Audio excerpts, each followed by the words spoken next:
सर्दी के टाइम में अगर सुबह सुबह उठते ही नाश्ते में मटर के पराठे मिल जाएं तो मज़ा ही आ जाए।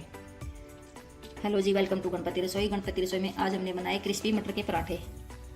इसी तरह से आप भी ज़रूर बनाइएगा एक बार। चलो करते हैं रेसिपी स्टार्ट। पराठे बनाने के लिए हम सबसे पहले आटा लगाएंगे। उसके लिए हमने ले लिया है 150 ग्राम आटा। अब इसमें डाल देते हैं स्वाद के अनुसार नमक, साथ में ही डाल देंगे थोड़ी सी अजवाइन, आधा चम्मच अजवाइन हाथों से इस तरह से क्रश करते हुए। इसके साथ ही डालेंगे इसमें कसूरी मेथी, ये देखो, इसको भी हल्का सा रफ कर लेंगे। पराठे को सुपर क्रिस्पी बनाने के लिए अब इसमें डालेंगे 2 चम्मच मेल्टेड घी। अब डाल देते हैं हल्का गुनगुना पानी, घी में ही डाल देंगे ऐसे ही। ये देखो, थोड़ा सा पानी डालने के बाद अब आटा लगा लेंगे। यहाँ पर आपको हल्का गुनगुना पानी ही लेना होगा क्योंकि सर्दी का टाइम है। गर्मी में तो ठंडे पानी से भी आटा लगा लेते हैं, लेकिन सर्दी में हल्का गुनगुना पानी लेंगे तभी आटा सॉफ्ट लगेगा और पराठे अच्छे बनेंगे, तब आटा सॉफ्ट होगा। इसी तरह से थोड़ा थोड़ा पानी डालते हुए आटा लगा लेंगे। इस तरह से आटे को लगभग 4 से 5 मिनट तक मसलते रहेंगे। मसलने से आटा अच्छे से सॉफ्ट हो जाएगा।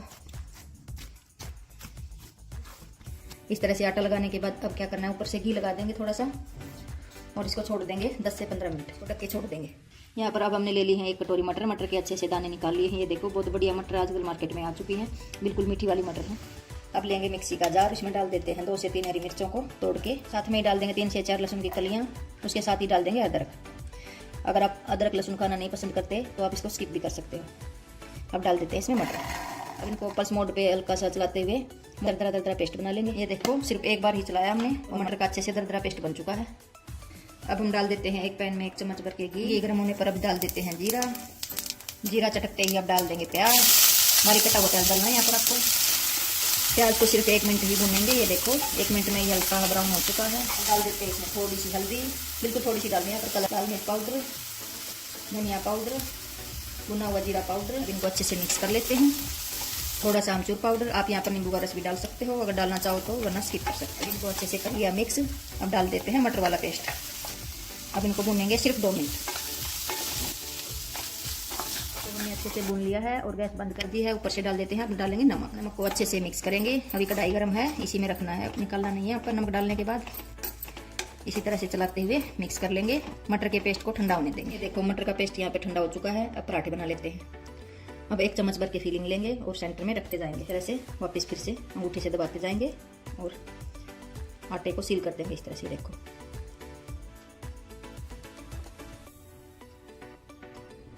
अगर आपको लगे कि आटा एक्स्ट्रा है तो ऊपर से आप तोड़ सकते हो। अगर पूरा आटा पूरा है तो आप इसको इस तरह से दबा सकते हो।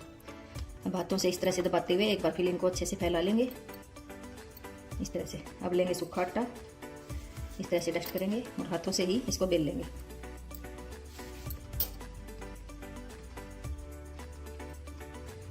इस तरह से थोड़ा सा बेलने के बाद अब बेलन आप चला सकते हो, चाहो तो हाथ से भी बेल सकते हो।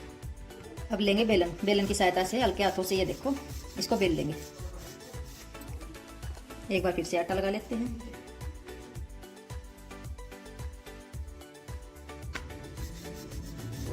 अगर आप इस तरह से पराठे बनाओगे तो बिल्कुल भी नहीं फटेंगे। ये देखो, अब तवे पे डाल देते हैं पराठा। मैं पहले ही गर्म होने के लिए रख दिया था। अब पराठा डाल देते हैं तवे के ऊपर।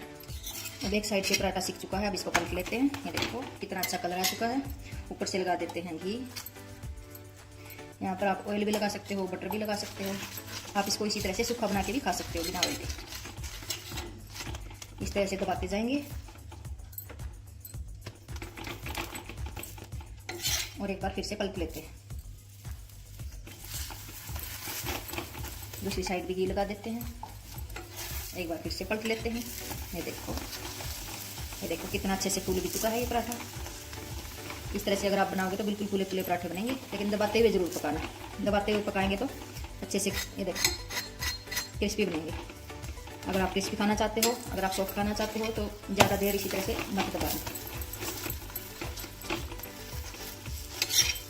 अब इसको निकाल लेते हैं। पराठा हमारा बन चुका। इसी तरह से हम दूसरा पेड़ा ले लेंगे। अगर आप चाहो तो इस तरह से पहले चकले पे इस तरह से फैला के बाद में अंगूठे की सहायता से ऐसे कर सकते हो। वो आप पे डिपेंड करता है कि आप कैसा चाहते हो। अब फिर से इसमें फिलिंग भर देंगे। आप चाहो जितनी फिलिंग आप इसमें भर सकते हो। सबसे पहले फिलिंग को उंगलियों की सहायता से ऐसे दबाएंगे, आटा अपने आप ऊपर आ जाएगा। ये देखो, इस तरह से। और अब ऐसे करते जाएंगे जिस तरह से मोमोज को करते हैं। ये देखो, और बाकी का बचा हुआ आटा इस तरह से लगा देंगे। आप सूखा आटा लगा देते हैं। आटा लगाने के बाद हाथों की सहायता से इसको इस तरह से अगर हम हाथों से दबाएंगे तो फिलिंग चारों तरफ अच्छे से फैलेगी, कोने कोने तक, और पराठा फटेगा भी नहीं। अब ले लेंगे बेलन और इसको बेल देंगे। एक बार फिर से सूखा आटा लगा लेते हैं। ये देखो, इसी तरह से सारे पराठे बेल के रेडी कर लेंगे। इसी तरह से दूसरा पराठा भी सेक लेंगे। पराठे को एक साइड से सेकने के बाद अब इसको पलटेंगे। अब घी लगाएंगे। इस तरह से घी लगाते ही पराठे को पलट देंगे वापस से। दूसरी साइड से भी घी लगा देते हैं। एक बार फिर से पलट लेना है इस तरह से।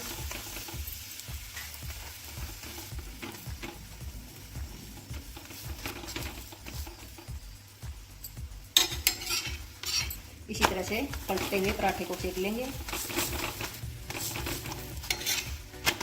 2 से 3 बार पलटेंगे और निकाल लेंगे। अब दूसरा पराठा भी हमारा बन चुका है। इसी तरह से हम बाकी के पराठे भी बना लेंगे। इसी तरह से हमने सारे मटर के पराठे बना लिए हैं। ये देखो, गर्मा गर्म पराठे खाने के लिए तैयार हैं।